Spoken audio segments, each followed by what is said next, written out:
Les affirmations positives, ça fonctionne pas. Je t'explique. Alors, si c'est un exercice dont on entend tout le temps parler en développement personnel, comment ça se fait que ça fonctionne pas? Si on en parle tout le temps et que quasiment tous les contenus de développement personnel te recommandent de te faire des prescriptions d'affirmations positives pour bien commencer ta journée et te répéter 1 million de fois par jour que tu es exceptionnel pour contredire une pensée comme je suis nul par exemple. Tu sais quoi, je vais mettre ma casquette pour avoir la tête à l'ombre.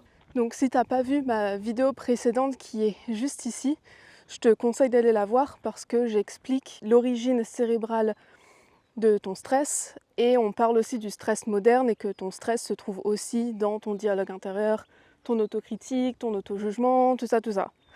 Donc c'est hyper intéressant, je te conseille d'aller la voir, en toute objectivité bien sûr. Ça te permettra de comprendre un peu mieux la vidéo que tu es en train de regarder là. Et donc, dans cette vidéo, je parlais notamment du cortex préfrontal, qui est une partie du cerveau qui a pour mission de résoudre des problèmes. Pour le monde extérieur, c'est cool. Quand tu as une fuite d'eau chez toi, tu appelles le plombier vient, change la tuyauterie, et ton problème il est réglé, tu n'as plus de fuite. Donc c'est cool. Par contre, pour ton monde intérieur, c'est un peu moins pratique.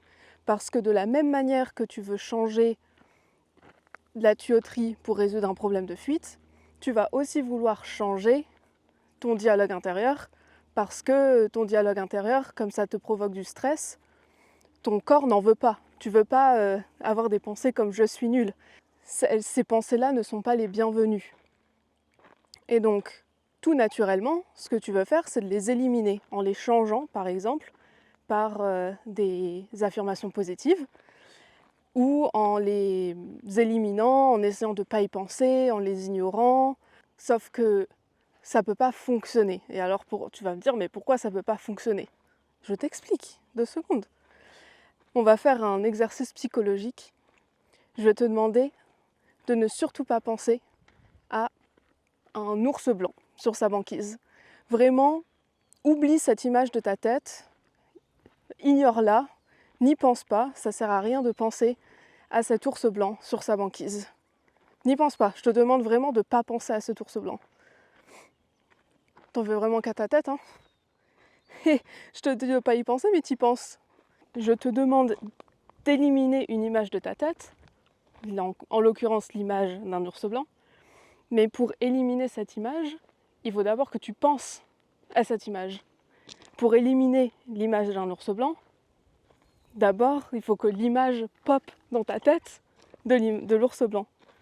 Donc, c'est la même chose qui se passe pour ton dialogue intérieur quand tu veux éliminer une pensée négative comme je suis nul, en la changeant par une affirmation positive comme je suis exceptionnel.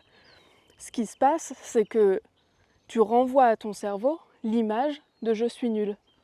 Donc c'est pas si facile que ça de hacker son subconscient en lui répétant 1 million de fois des affirmations positives, parce que tout simplement, ça renvoie l'image que tu essayes très fort de ne pas renvoyer.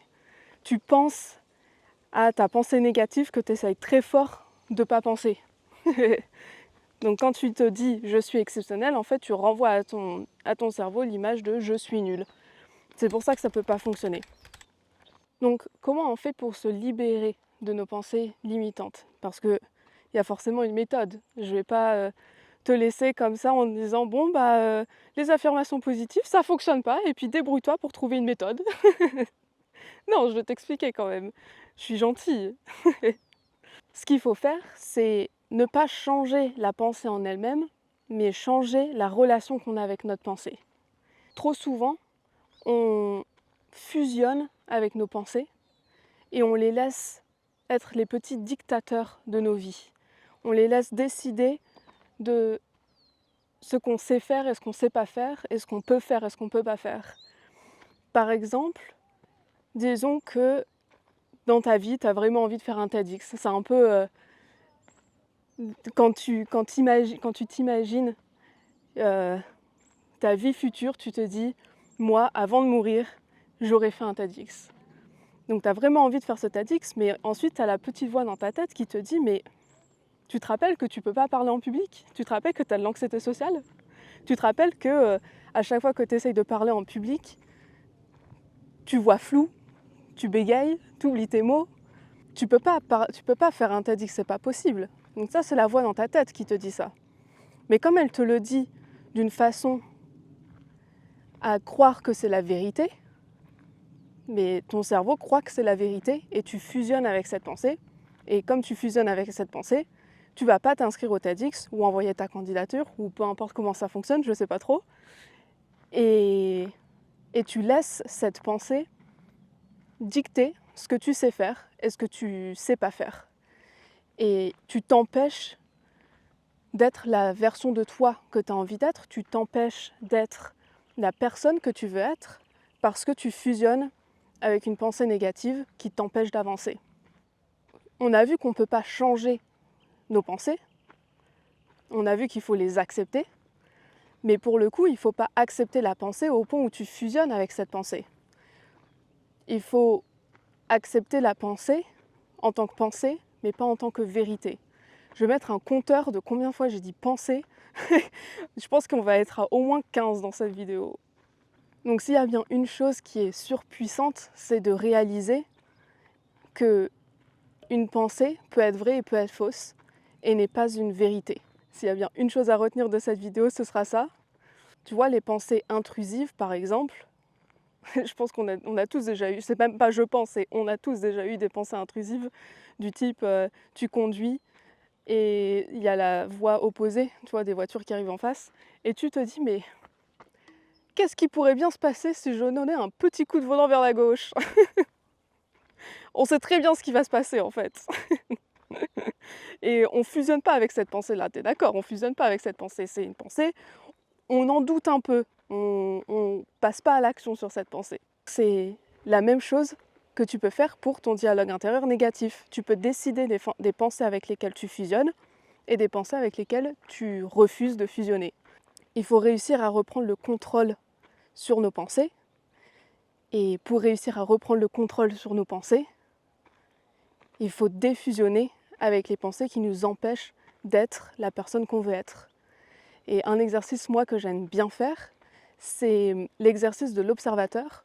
Alors, ça va paraître vraiment trop bizarre comme exercice, mais imagine-toi en fait à la place d'un observateur quand tu as une pensée négative comme « je suis nul » et tu te dis, comme tu es l'observateur, j'observe que je suis en train de penser que je suis nul.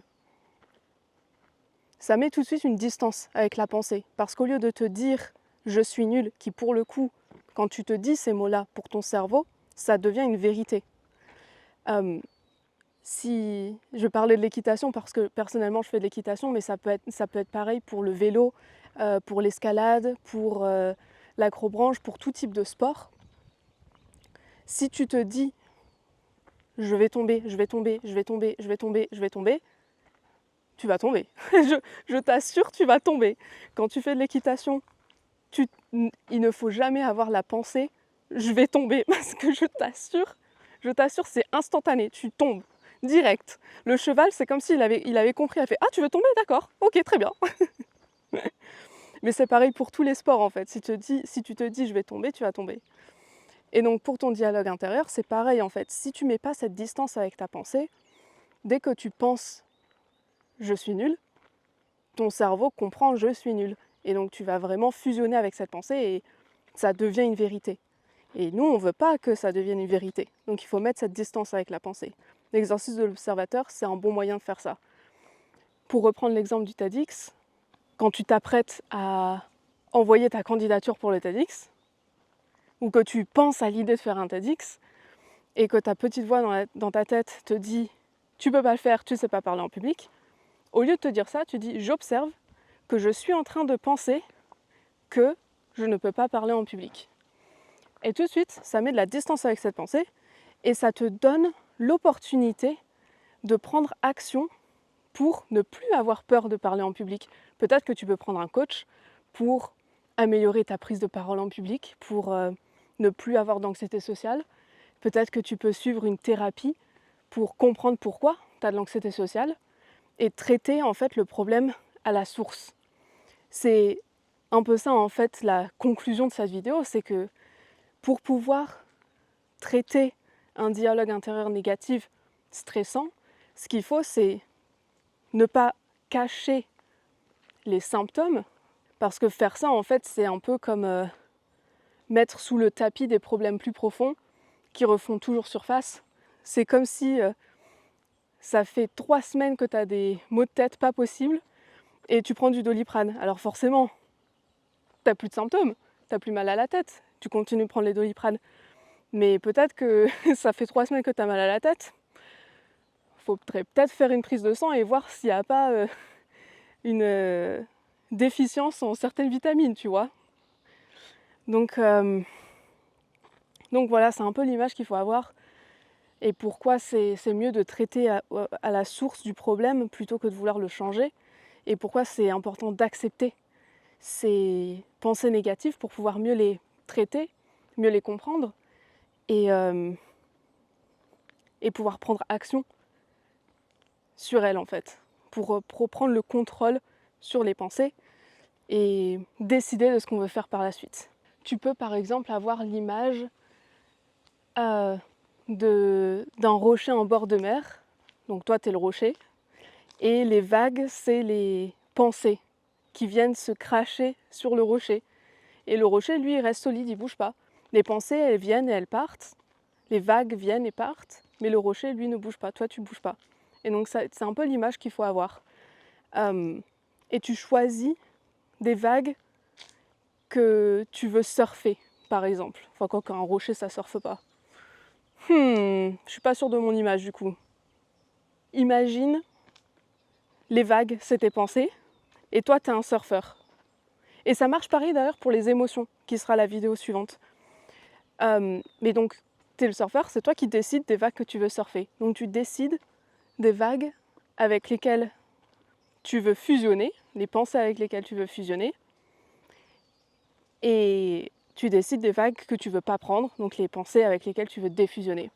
Alors c'est un travail du quotidien, et si on s'amusait à défusionner avec absolument toutes nos pensées, on n'en finirait plus. On serait toute la journée en train d'essayer de défusionner avec nos pensées. Donc je te dis pas de devoir défusionner absolument avec toutes tes pensées, mais simplement avec celles qui t'empêchent d'être la personne que tu veux être. Si je devais finir cette vidéo sur une citation de Aristote, c'est la marque d'un esprit éduqué que de pouvoir entretenir une pensée sans pour autant l'accepter.